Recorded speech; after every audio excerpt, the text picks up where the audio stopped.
Oh, hi guys. I'm just here eating my 60 calorie Chobani zero sugar yogurt. You thought you were going to catch me slipping with McDonald's after a victory like this? I don't think so. Mm, this is all I need to survive. After the Clippers survived being down 26 to the Spurs at home. Oh, that was exhilarating. First ever victory at Intuit Dome. And Big Zoo, he was eating. 2 dunks on Wemby. What a badass. Wemby's Wemby. Had 9 blocks, maybe 3 on Zoo, maybe 3 on Powell. I don't care. Ivica Zubats played through it. The double teams, the triple teams, the Wemby teams. I could not be more proud of Big Zoo. Oh, there he is. We can't stop and we won't stop.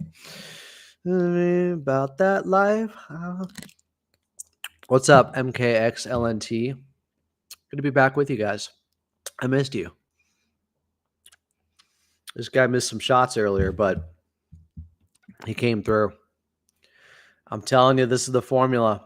I don't care that he started 3 of 11 or whatever it was. I said at the half.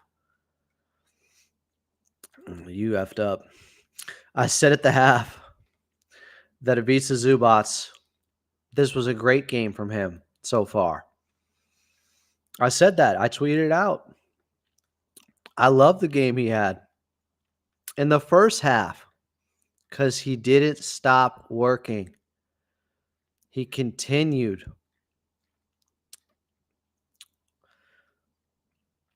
to attack the basket.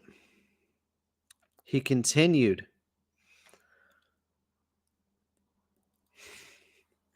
to make haters look stupid for saying that the Clippers were about to give OKC the first pick in the draft for Cooper Flag.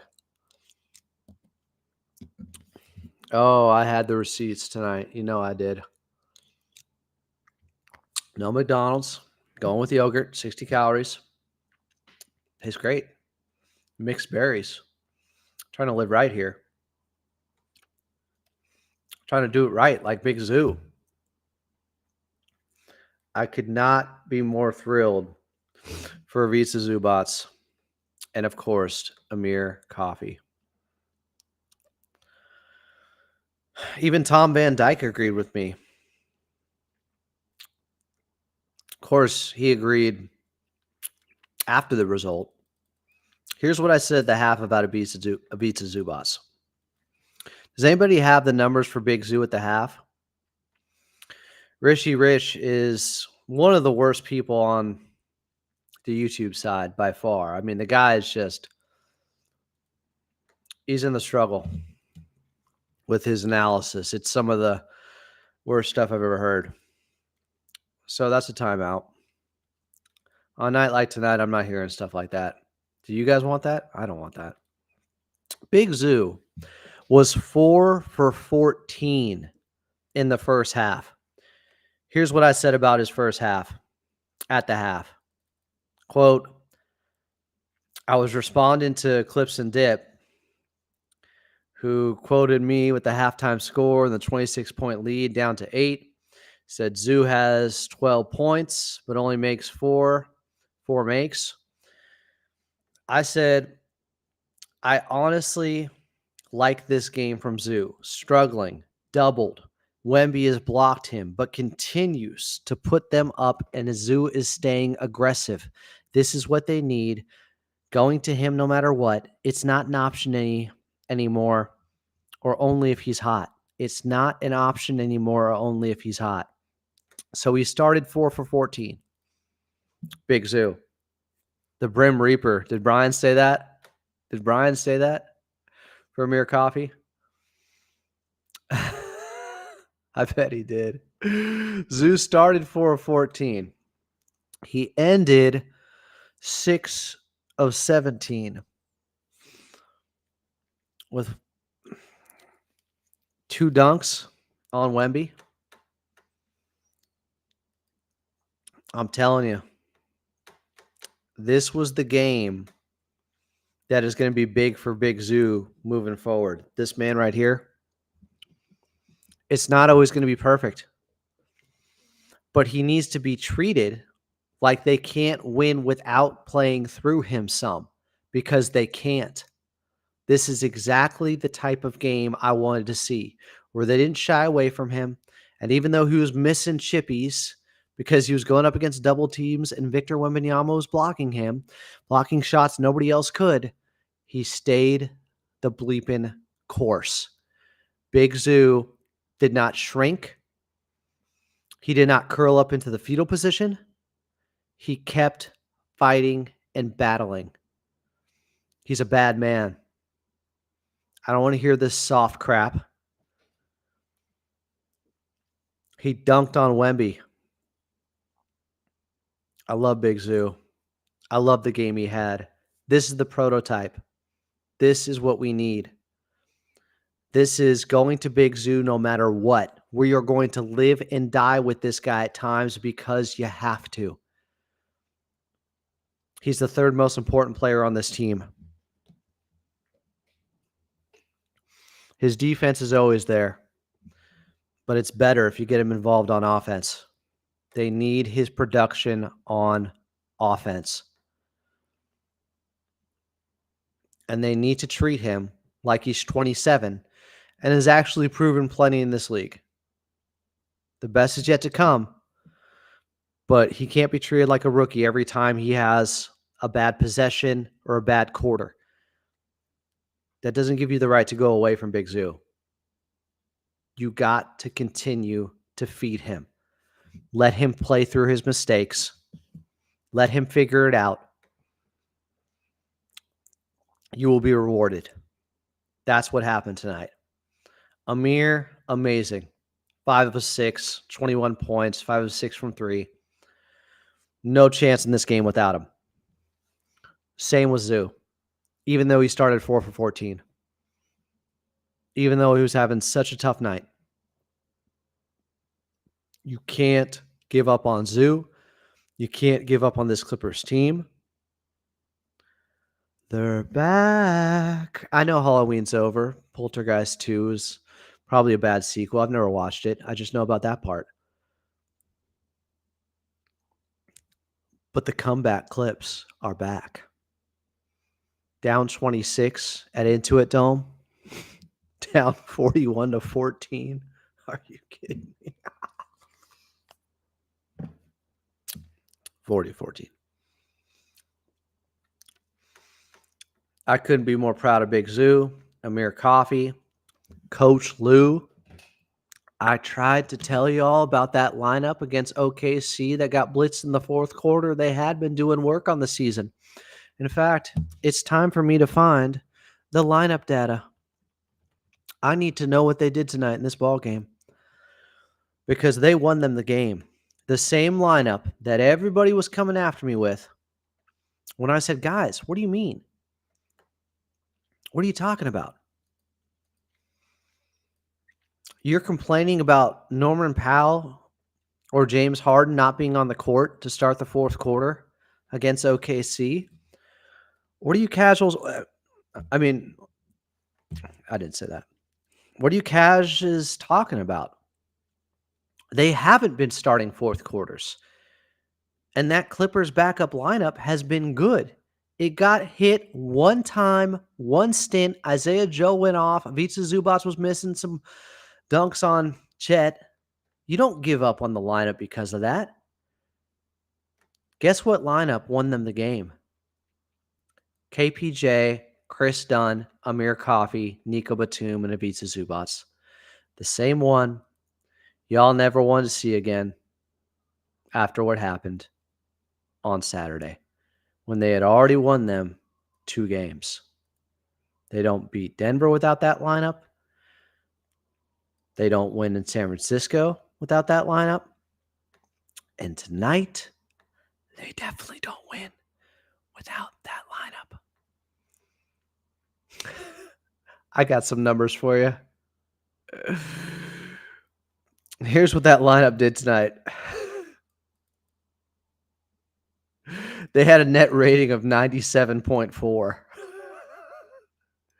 They had an offensive rating of 147.4 and a defensive rating of 50. Oh my God. That lineup destroyed San Antonio. An offensive rating of 147.4. That means in 100 possessions, you score 147 points. And a defensive rating of 50. That means if you gave the opposition 100 possessions against this lineup, which is about how many you have in a game, they'd score 50 points. That's how bleeping dominant they were. And you all wanted to question Coach Lue for it. I asked him pregame about it. I brought up how that lineup was doing good, so they have one bad game. How do you work through it? How do you see if you should go back to it again? Well, he said it's a flow thing. You got to read the game. And that lineup tonight, by far their best lineup, went plus 19. All the criticism coming in with Coach Lue after that fourth quarter against OKC with the same lineup that won them the game tonight and went plus 19 out there. They were feasting.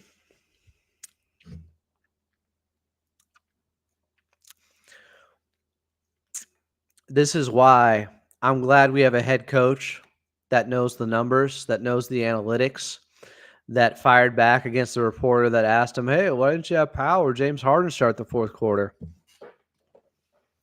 He mentioned it. That lineup had been doing good. It had one bad quarter, one bad start to a fourth quarter against OKC. And if he had gone away from it like everybody wanted, they don't win tonight's game. They don't win without that lineup. Plus 19 in 9 minutes. They scored 28 points. They shot 57% from the floor together and 67% from three. That lineup.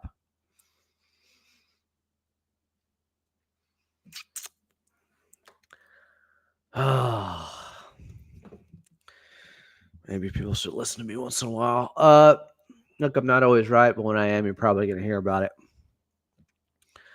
KPJ, plus 14. Now, I don't go plus minus individual stuff off one game, but it did.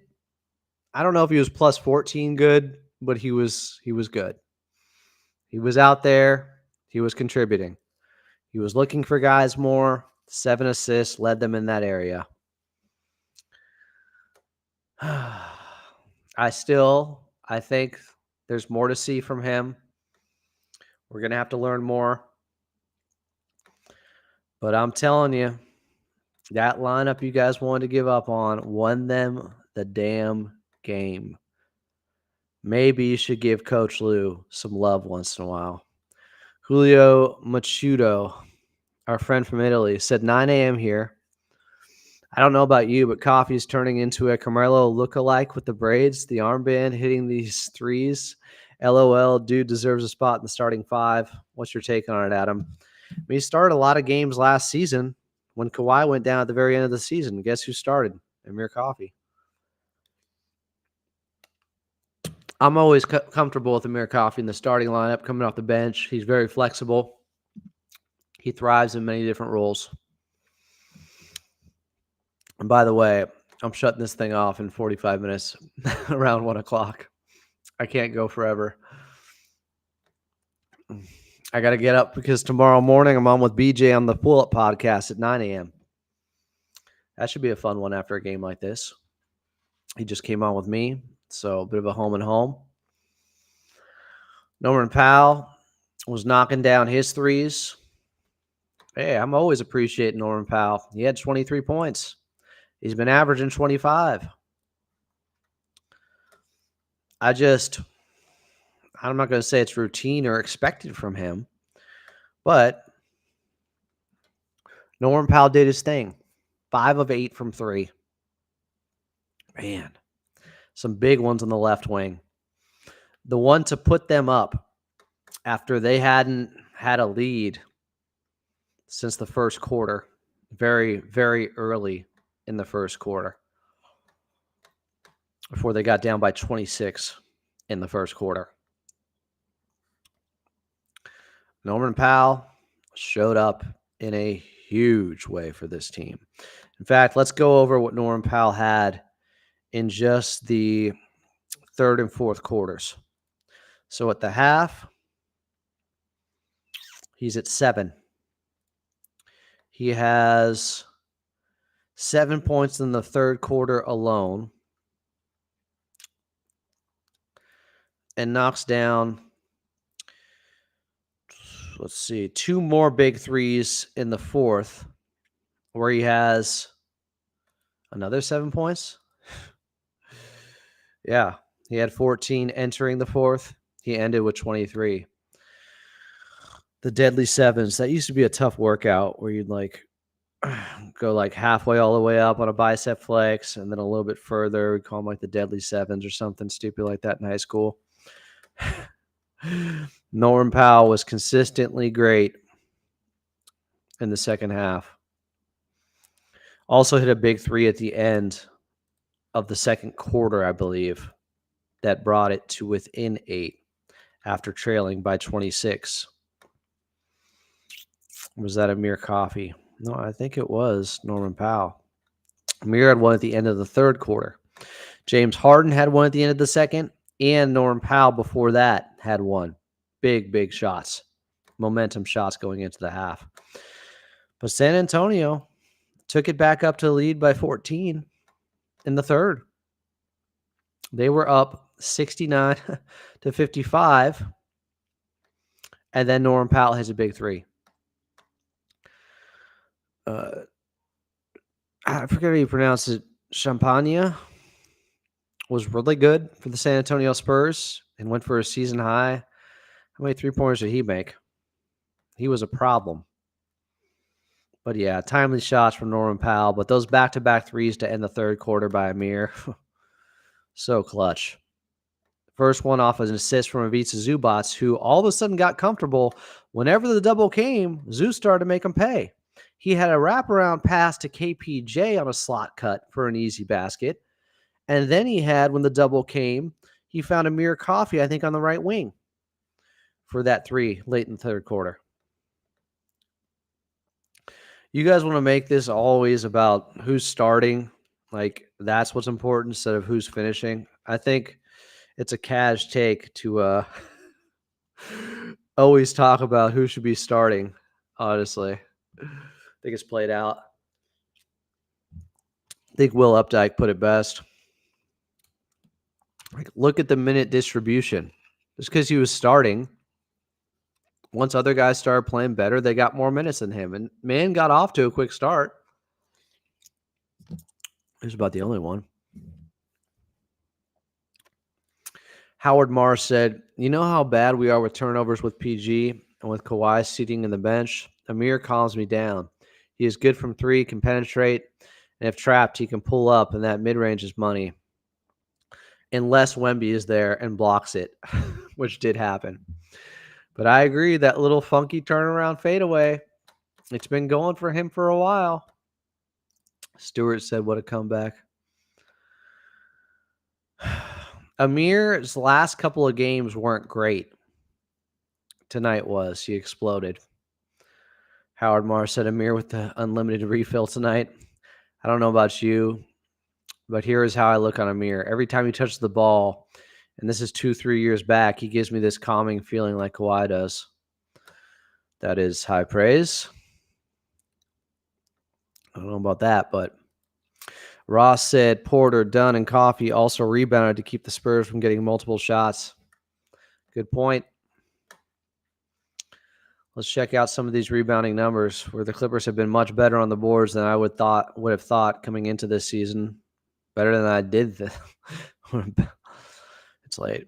Better than I ever thought they'd be on the glass so far this season, because coming into it, personnel-wise, I was concerned. So James Harden has 8 boards. Like, he's been way underrated there. Oh, James also had, 3 deflections on 1 possession in the first half, which was insane. Putting in the work defensively. He said post-game that, like, he doesn't want to let the guys down. He wants to make sure he's giving the same effort that they are. And in year 16, he can still do it. That was pretty awesome. That was a testament to a guy that wasn't shooting it well starting off, had a couple of bad turnovers, and then gave this just outstanding defensive effort with 3 deflections. I think it was right after he had a bad turnover. He only had 2. James Harden had 3 blocks. Some of those deflections were probably counted as blocks. Other guys who boarded, yes, Amir Coffey was 6. Chris Dunn with 3. Felt like he had an offensive rebound. Maybe he tipped it to someone else. But Kevin Porter Jr., 8 boards, 2 offensive rebounds, 7 assists. Just 3 of 10, but he had 2 buckets early in the second quarter that helped them get on that run. I think it was a 16-2 run in the second quarter.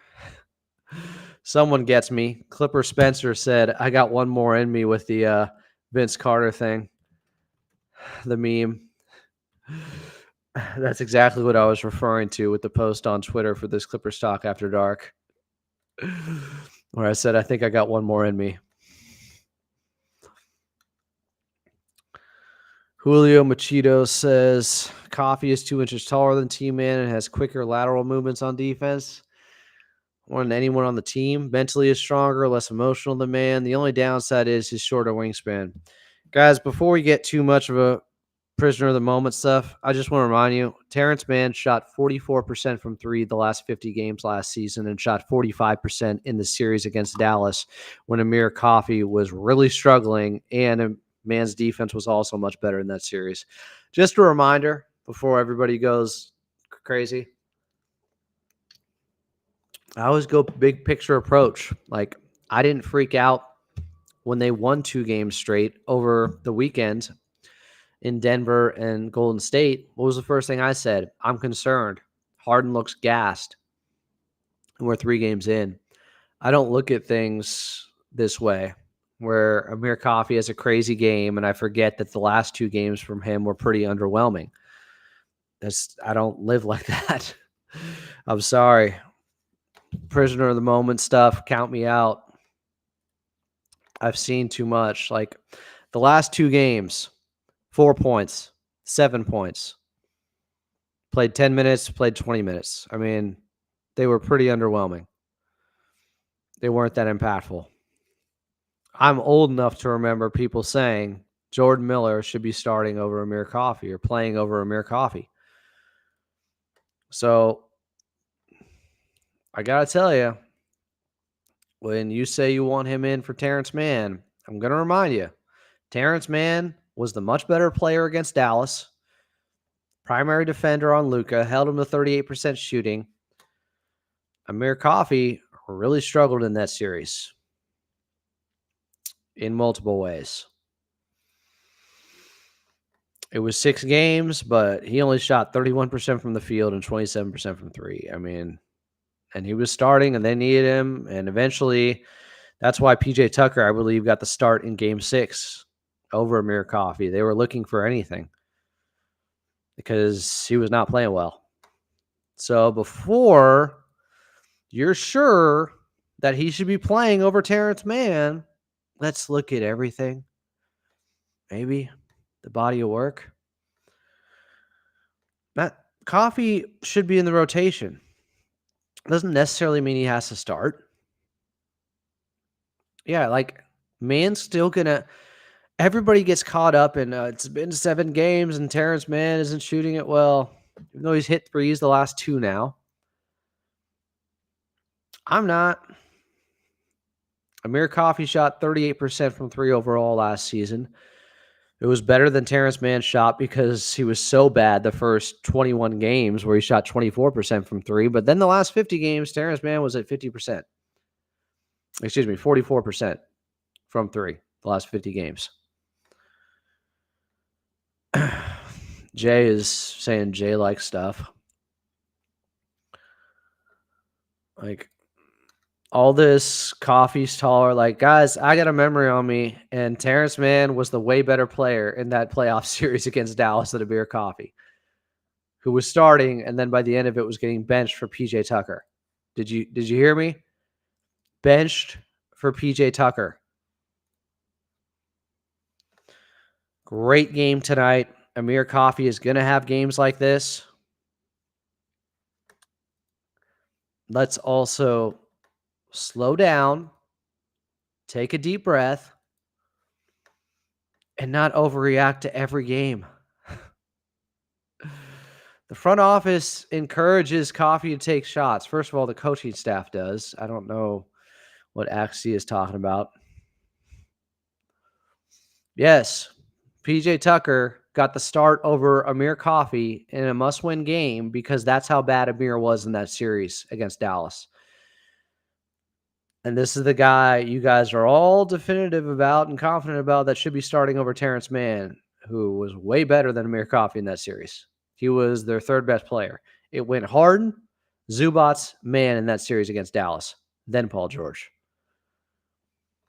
So just take that into consideration. Stewart said concerned about the flat start tonight, though. What's to be concerned about? They were only down 26.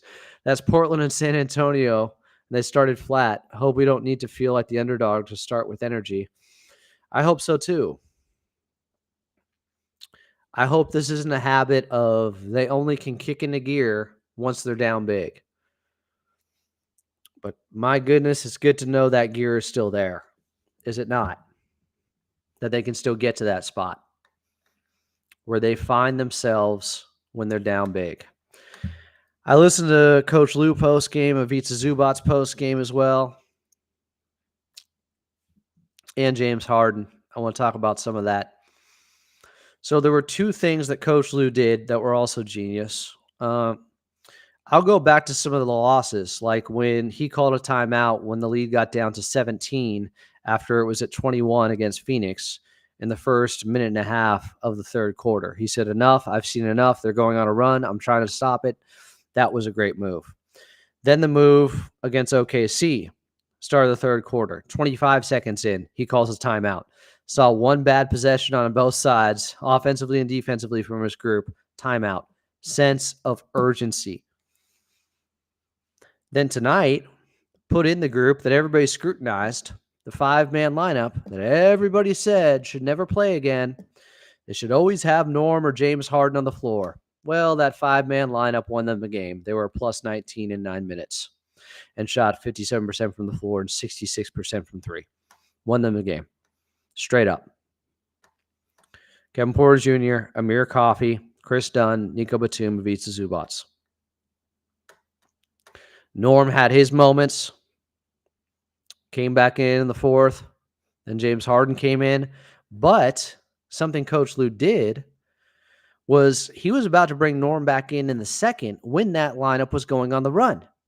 San Antonio called a timeout. Norm was about to check in, and then he didn't bring him in right away. Same with James Harden in the fourth. Was about to check in, timeout San Antonio, and then Coach Lue waited. James Harden said no issue with it. He believed in the guys. They were rolling. It was the right move. He came in when he was supposed to, is what James Harden said post-game. That is some genius stuff there by Coach Lue. Y'all are going to give him credit. Some people in here are ridiculous enough to not realize that James Harden has averaged like 9 assists the last 10 years per game and will say he doesn't pass. Ugh, it's just brutal. Coffee is not a volume shooter by any stretch of the imagination. That is an absolute timeout. I'm not here to make people dumber tonight. I'm sorry. I can't take it, guys.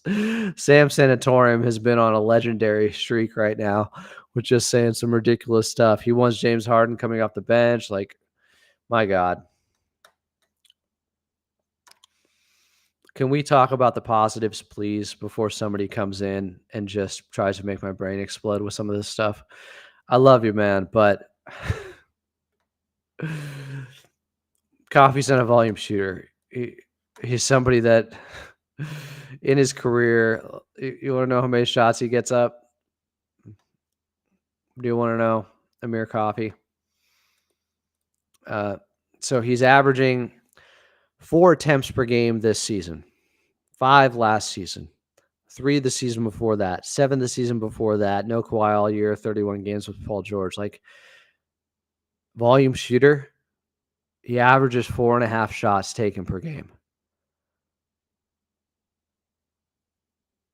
I thought I had one more in me. Maybe I don't.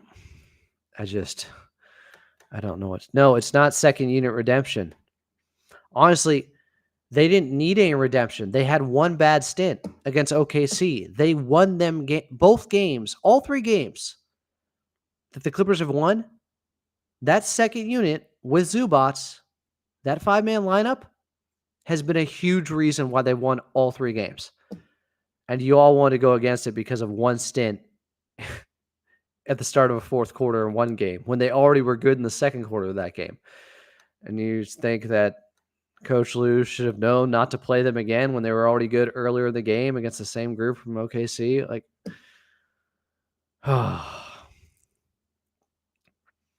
it's partially on his teammates, the roster construction, Coach Lue. There's blame to go around, I guess. Like, guys, Zoo wasn't in a position to get up enough shots next to Hall of Famers. It just wasn't going to happen. Howard said, not surprised. A lot of love from Amir from this game. He always provides solid minutes for the Clippers that everyone is just waiting for a big game from him to sing his praises. Yeah, but he's not doing this every night. I just point out, like, his last 2 games were pretty underwhelming.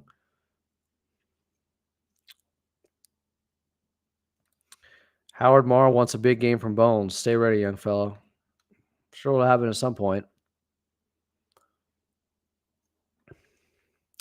You met Derrick Jones Jr. afterwards? He was awesome and seemed just fine. Yeah, he went at Wemby. God, he had an amazing possession. I want to see if I can find the timing of this, but he had this incredible hustle play to get a ball that was knocked into the backcourt, and then he brought it up and tried to go, I think, at Wemby at the rim, and that's when he had maybe a shoulder tweak. I don't know. He was grabbing at his left shoulder. Like, Axie said, I just want whoever has the hot hand of that night to play as much as possible. It's not always going to be the same player every night. That's what Coach Lue's been doing the entire season. That's exactly what he preaches all the time. It could be anybody's night on this team. Ross said NBA centers usually enter their prime years at age 27 or 28. We have Zoo signed during his prime years. They do. But I fully believe if Ivica Zubac was used more the past 2 years at least, that he has been ready for this. He's had the left hand. He had a crazy left-handed putback tonight that was just showing off his skill level. Art H said, if we can get Kawhi back by Thanksgiving and be 500, I'm going to be a happy man. Hopefully we can start a win streak now. Completely with you. Completely.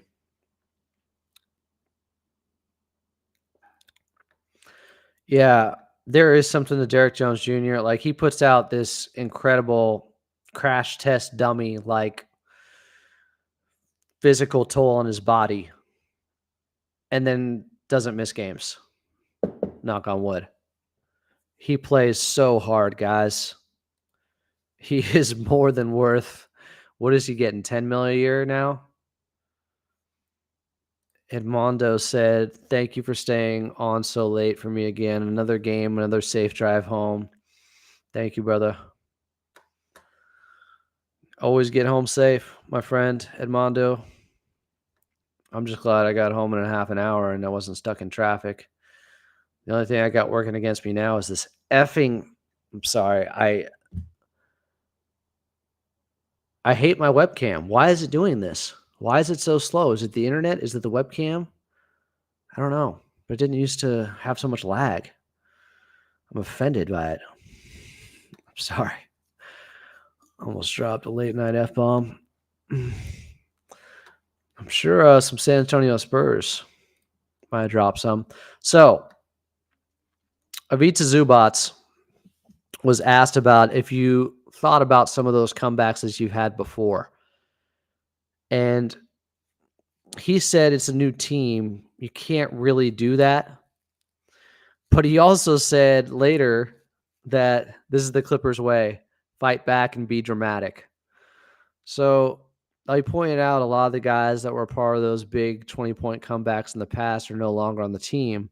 He also pointed out, it's the Clippers way. Like there is some through line between those teams in the past and maybe this one tonight. Was something born out of tonight's game where they reassured themselves that they're still capable of a 20-point comeback. This was the third largest 20-point comeback in franchise history, at least since the 97-98 season, since I think these things were chronicled. But he talked about it. You got to fight.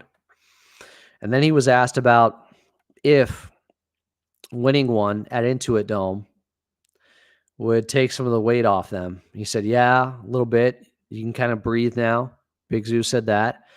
He did look to last season and say they had lost 6 in a row, and they kind of thought about that at one point after losing 3 in a row here. So he took something out of that experience.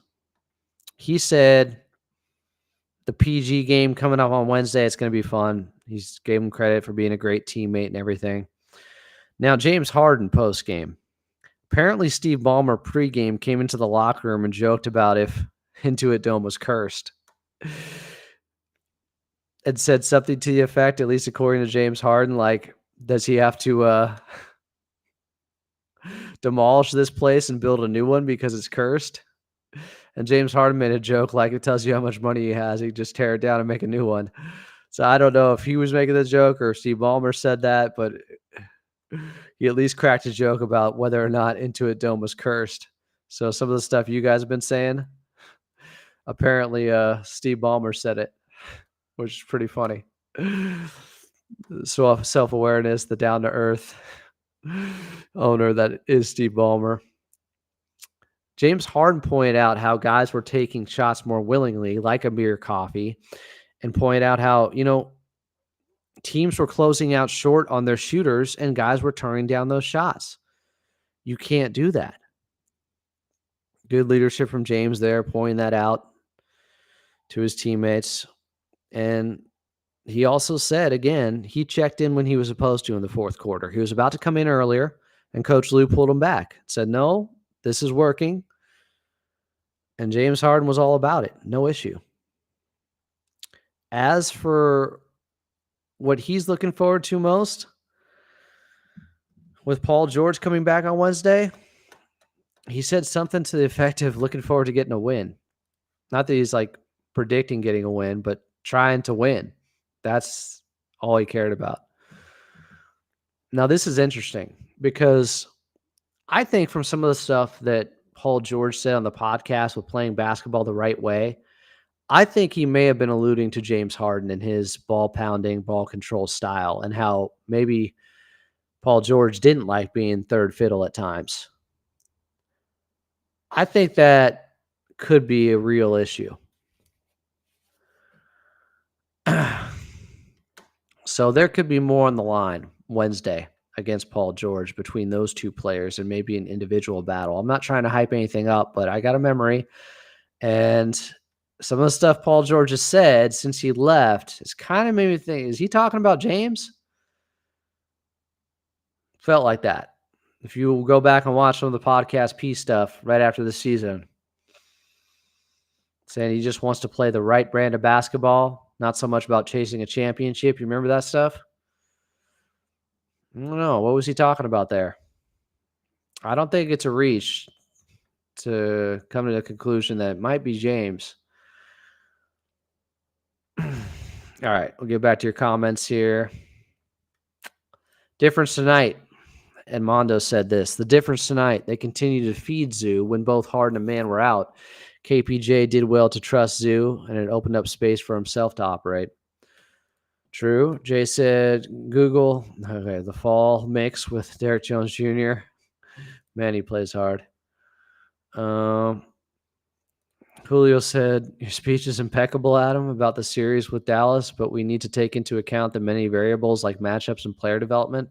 I'm taking all that into account. Take what into account? Matchups and player development? Mann was on Luka Doncic. He had the toughest assignment, and he held him with 38% shooting. What do you mean about player development? Huh? No lag from you guys watching the webcam? Okay. 3 dozen said we here for Clippers talk. Getting sleepy. Yeah, I'm getting there. When did the San Diego Clippers start the season? I don't know. Check that out on the website. I want to say it's coming soon. Can we talk San Diego Clippers here? Sure. I love that arena. What was it, the waterfront? Oceanfront? What was it called? The arena in San Diego. Give it to me, guys. I loved going to that game in preseason. That was a lot of fun. That experience was so cool. I am excited more for the G League and just having a facility like that. Jay says he's booing Paul George all game. Axie said PG just needs to say what he means and own it. Edmondo said he definitely took shots at Harden. It was so obvious. So I wasn't the only one. Front wave arena. My bad. Appreciate you guys. I love the research and development, or the R&D, or our crack staff of researchers here. Y'all are so quick with it. Christian, Axie, Edmondo. That game was really fun, guys. I highly, highly recommend seeing a game there and supporting the G League team. And it's just so cool they're back in San Diego. They originally came from Buffalo to San Diego in, I think, 79. Then they moved to LA in, I want to say, 84. They brought in, it's the late, great Bill Walton's hometown, San Diego. He came there. So the roots there and the connection there is so cool. Obviously, Kawhi, Norman Powell, big San Diego guys. Coffee and Ball said in that same interview, Paul George also said that championship teams can't have players forming cliques. I always wondered if PG felt somewhat left out seeing Harden and Kawhi being so cool. Having said all that, he would have came back if they gave him the $200 million, but I'm glad they didn't. Elijah said it was so genius to give SD our G League team. It's perfect, right? It's just hand in glove fit. It just feels right. Just nice. Everything's so uniform and consistent with the branding. And the Clippers now have the ship logo back, and they're in San Diego near the water. It's just, man, so many good things happening right now. MKXLNT said breakup drama is whatever. PG got us to the conference finals and deserves a tribute. I'm not saying he doesn't deserve a tribute. Of course he does. I'm not going to boo him as a broadcaster. I will probably clap for him. I also think him getting us to the conference finals is a little bit overblown because, Kawhi had to have a 45-point game in Game 6 in Dallas just to get them out of the first round. So, I want to continue to like Paul George. When he originally left, I had no issue. When he called him the B team on the way out and started burning bridges, and his dad saying they felt like they got stabbed in the back, and it's like they presented like he was only being offered $60 million when it was on top of the contract extension. So it was $110 million to start off contract negotiations, not 60. So they mischaracterized that a little bit, I think. And it sounded like he said, just give me what you gave Kawhi. And then when they did, he said it, his own words. He goes, now we're in the ballpark. Wait, what? You just said, just give me what you gave Kawhi. And then they did. And then you said, now we're in the ballpark. It just, you can't make the stuff up with Paul George and talking out of both sides of his mouth while having his foot in there. Not easy to do. That's what it feels like at times. And I like the guy. And I want to root for the guy even in Philly. I just don't like the slander. No reason for it on the way out. It's so unnecessary and really disappointing for him to take shots at the Clippers. They gave him everything. They gave him the contract extension to the fullest after what he did in the bubble, not show up. And they paid him right afterwards. They gave him every guy he asked for. They gave him every role he asked for. We've had this conversation.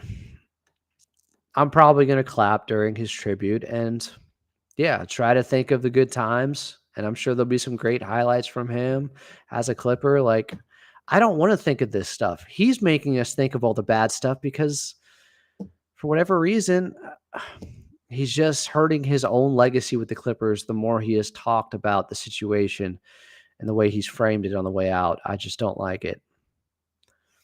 But yeah, he's still an all-time great Clipper. He's a top 5 great. He's one of the top 5 best Clippers ever. People talking about Chris Paul in here. Chris Paul got clamped by Zoo on 2 possessions in the second half, by the way, where he thought he'd take him out to deep water and was able to shake him for a 3. He missed that 3. Then there was another time Zoo stayed with him. Like, Zoo can't guard on the perimeter. All these false narratives about Zoo have always been that. Like, whatever. Haters getting body bag this year. And Mondo said, I know they've given him a tribute, but F the tribute. He shat on our team on the way out. Coffee is a volume type shooter. That's my story. I'm sticking to it. Sam's back. Sam Sanatorium. I like Sam. He said, I accept my timeouts like a man.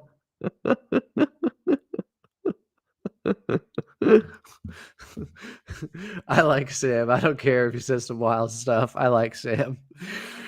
It makes me laugh. So I'm getting more and more delirious as the night goes on. Elijah said, only thing I would have done differently was make the Mr. Cartoon GTA logo our main one. It's too good. I still want that as an alternative because I'm a big fan of that.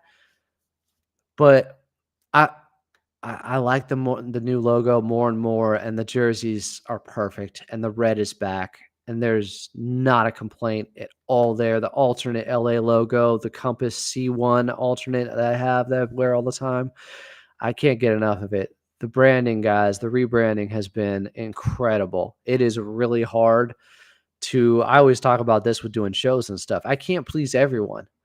I can try to please the majority of people because it's my best interest to do that, to have people actually want to tune in. But I've realized over the years, I got to do what I believe in. Somebody had to make the call with the rebrand. I'm sure they did crowdsourcing stuff to see what people liked, but they eventually had to make a call. They made the right one. They did. God, I love these jerseys. Jay said, damn, Adam, nicer than us not booing PG. Dude used to look at other players to blame whenever he would mess up plays. I mean, he did admit that on a podcast. He said it jokingly, but I think it was kind of serious. That did happen on the court sometimes. Hip to Clip said, I appreciate what PG did for us, but I can't wait to boo him from the supporters section on Wednesday. Hey, you got a ticket? You can boo or cheer. That's the way it goes. You can make that decision. Axe C said he threw us under the bus. Edmondo said, I'll be there too. At Hip to Clip, booing with and actually heckling him within reason. I get it. I think it would have been like 60% positive stuff, 40% negative boos, had he not said what he said on the way out. Like, he dug his own grave. He didn't have to call him the B team. I honestly think most people were like, God, he's getting $70 million more. I'd do that too. But then it's what he said that put him in this position where people want to boo him, right? Coffee and Ball said PG already given Sixers fans the full Paul George experience. A lot of fans complaining about how he's too passive and questioning his shot selection. He's played one game. But Philly's harsh like that. Elijah said, I would have clapped for him, but all the slander is the way out was crazy. We legit let iHeart walk for wall. What? You had me in the first half. Sam's laughing. I like Sam. That guy Spencer said, Twister for the mister. What does that mean?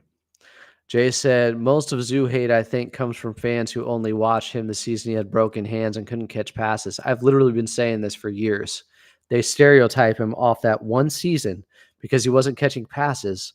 And so now whenever he does drop one, they think this is what he always does because that first impression when he had broken hands. He shouldn't have even been playing, but you hold it against him.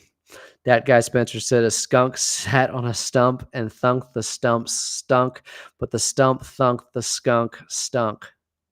Boom. I see you guys. Tongue twisters this late.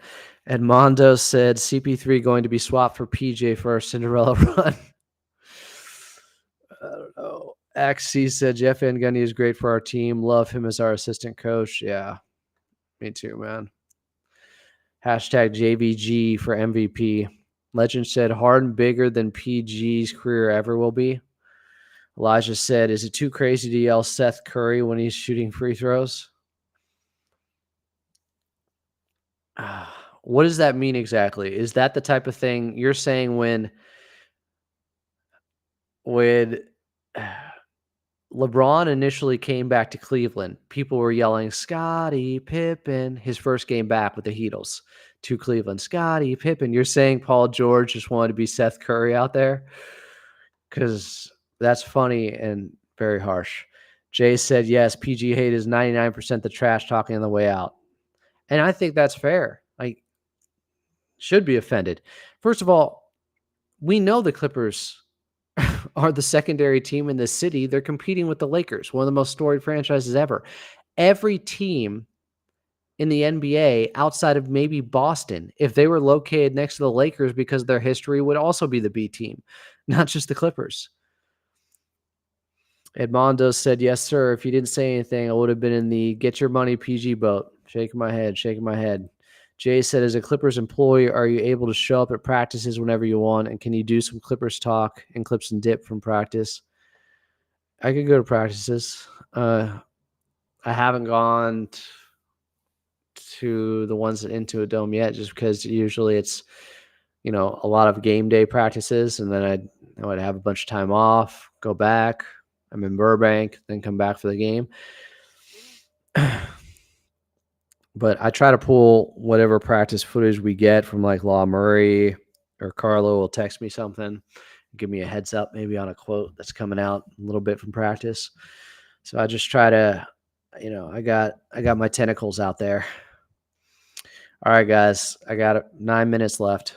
Maybe. That guy Spencer said, does T-Man have other guys looking to get his minutes? Of course, it's competitive. Chris Dunn could start. Amir could start.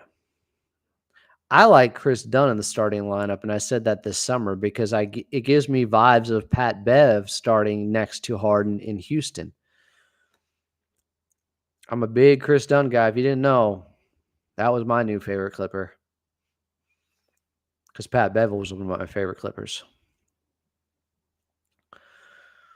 What else do we got, guys? Anything else? If you got questions, get them in. I got 5 minutes left.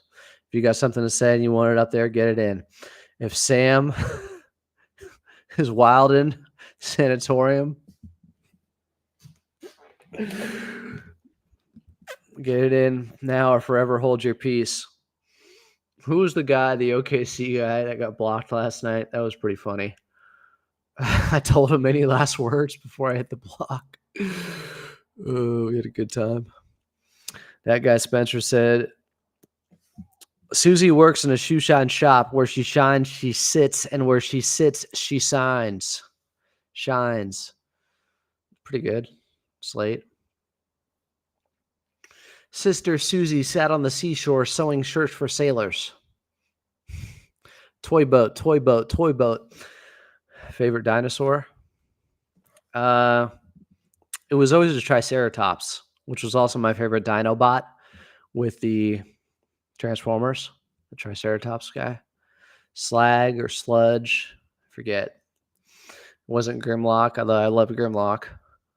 But I loved the Triceratops growing up, which is Steven Spielberg's favorite. Which, that scene where they have Alan Grant on the stomach of it as it's breathing. That is one big pile of shit. That scene. There was this funny meme that went around that it had because the dinosaur, that wasn't CGI, that was animatronic. So it looks real and still holds up. And there's a picture of Steven Spielberg next to it. And somebody said call PETA because this guy's a poacher of Triceratopses or something like that. All right. Julio Machida says variables such as the challenging matchup that Dallas presented for Coffee. Like what? He wasn't guarding the toughest guy. His physical condition at the time. What was his physical condition at the time? And the fact that this year, since the hierarchies are less fixed, he is more determined. Most of those variables you brought up are hogwash. I'm sorry. You're looking to make way too many excuses for his performance. He was playing really good before that series started, and then he played really bad in that playoff series against Dallas. So, yeah. I'm going to take that into account before I say that he should for sure be starting over Terrence Mann. Elijah, thank you, my guy. Appreciate you. Was that for the Jeff Goldblum impersonation? Favorite movie? I like these questions. My favorite movie is actually Transformers the movie from 1986, not that Michael Bay bullshit. 2 shits in 2 minutes. I don't give 2 shits, apparently. It's too late for me. I don't have any shits left to give. Watch Transformers the movie 1986 where they say shit in it. This movie's PG and it is hardcore. They swear twice. It is my favorite movie. People could say it's partly nostalgia, but the animation's incredible and it goes for it. It takes risks. Optimus Prime dies. Spoiler alert. It had kids crying and running out of the theater. It was badass. Coffee tomorrow to celebrate. I don't normally drink coffee because I got an ulcer. And I've done this before as a little publicity stunt thing. Whenever Amir coffee goes off, I typically do drink coffee. Or I have at least once before. Yeah, Leonard Nimoy is Galvatron. I mean, the cast is awesome. Coffee and Balls said, let's hope we get some espresso and not decaf versus the Sixers. Edmondo said, good night, Clipper Nation. Man just needs to shoot the basketball. Yes, he deserves the misses he thinks he will miss when he hesitates. I love him like I love coffee. Make or miss. Next man up. MKXLNT said, historic wins. Spurs and Lakers fans went home quiet. Oh, the Lakers lost to the Pistons tonight. Today was a good day. Where's Dave Roberts twerking next to me? I mean, that's what he was doing on the field. I saw it with Ice Cube. Historic wins. Spurs and Lakers fans went home quiet. Got to meet Derrick Jones Jr. and the GOAT himself, Carlo. Why don't you say hi to me? Good times tonight. Cheers, Clipper Nation. Next up. Traumatized all my friends. 1986, Transformers the movie. Check it the F out. It's fantastic. Favorite superhero. Is Venom a superhero? These movies suck. And it's really more painful to me because Tom Hardy's the perfect guy to play Eddie Brock. But the different directors, the writing, they're not good. I haven't seen the third one yet, but they're not good. He's kind of a villain, but a vigilante at times. So depends on your perspective. If you're Spider-Man, he might be a super villain, not a superhero. But then you got to fight Carnage together. So then he's on your side. I mean, it's complicated, right? But yeah, I was always a big Venom fan, probably from Separation Anxiety, the video game, and Maximum Carnage. If Maximum Carnage was 2 players simultaneously, co-op style, that might have been the best 16-bit beat 'em up on any console. Instead, it's Streets of Rage 2 on the Sega Genesis. Incredibly sketchy, man. I didn't see the new Transformers movie. The animated one just feels unnecessary. Another origin story thing. I heard it was good, but not from anyone that I trust. I liked Bumblebee a lot. That was the best Transformers live action movie. And the last one I liked a little bit more, the Beast Wars one. And Beast Wars was badass too. That storyline and how Beast Wars is actually them going back to the past before Transformers starts is really convoluted, but complicated in a cool way and really smart. If you're a Transformers fan, I highly recommend Beast Wars. I know there's been so many different Armada series and all these. I haven't watched many of the new ones. But if there's one in particular, Transformers Prime, I think, that stands out, I'd love to know if there's a really good Transformers show. Since then, I was a big Beast Wars guy. Favorite TV series? That's tough. I mean, X-Files are big for me. I mean, Transformers is a TV series, cartoon. Seen every episode, even the short-lived season 3 with the Headmasters. TV series. What else do I love? What else? I mean, Better Call Saul's an all-timer. Mindhunter. As of late, my 3 favorite recent ones are Better Call Saul, Mindhunter. I wish that got a 3rd season. And what's the 3rd one? Fargo. Those are the 3 best, more recent ones. Beast Machines, to me, I only watched the first couple episodes, but it felt too machiney. I don't like the machiney stuff as much. Like everything's so homogenized. They all kind of look the same. Beast Wars, colorful. They stood out. The landscape's better. I don't know. It was ahead of its time. The computer animation, it was mind-blowing. I love Dinobot, the raptor guy. Complicated character, really cool because he kind of played both sides. Optimus Prime is the gorilla. Yep. I loved when he said, "That's just Prime." Well, that's just great. That's just Prime. And what did Megatron, what would he always do as the T-Rex? Yes, yes. I think he'd say that. Thanks, Sharita. Do I watch anime?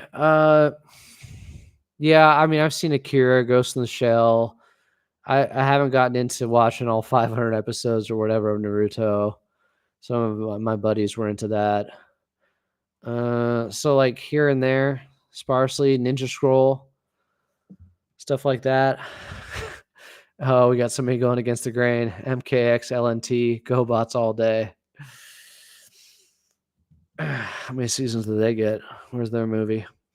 Normally, I mean, I am kind of that guy, counterculture. Like, I thought Digimon was better than Pokemon because Digimon, like, it was serialized.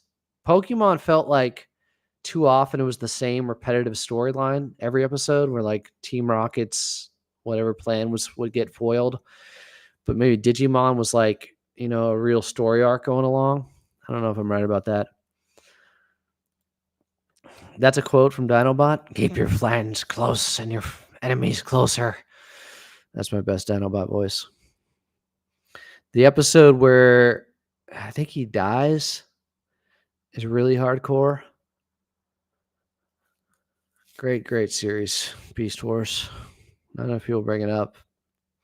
And it's totally chronological, but it's canon with the original Transformers show.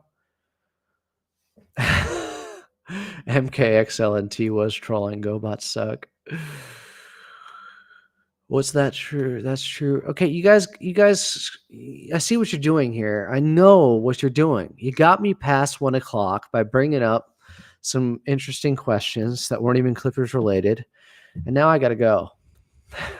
I got to go. Julio's in Italy. It's freaking 9 a.m. or 10 a.m. in the morning now. Adam, I confirm the excellent rebranding. The jerseys are top notch. We Italians have an eye for these type of things. I agree. I used to have an Italian soccer jersey. I think, when was the headbutt? When was that? What year was that? Like 06? I remember I found one at TJ Maxx. So I was like, I'm going to get this. This is badass. No Leader One slander, please. What's Leader One? Is that a new movie? I thought it was just Transformers 1. Is it good? Because I kind of like the Beast Wars movie. They even tied in some of the stuff from the 1986 movie. You know, the kid wearing the exoskeleton armor thing, mech warrior thing. Have to clip. Yeah, I am on to you. All right. Night, guys. Appreciate you, Christian. Appreciate everybody in here. Even Sam. Sam turned me quickly. He's funny. Y'all are slick with it. But I'm getting up at 9. I'll be on the Pull Up podcast with BJ. He came on with me earlier. Exactly. God bless Steve Ballmer. We'll end on that. This has been another edition of Clippers Talk Live After Dark. Appreciate you guys in here. We'll talk to you tomorrow, 7 days a week, so it don't stop. And we can't stop.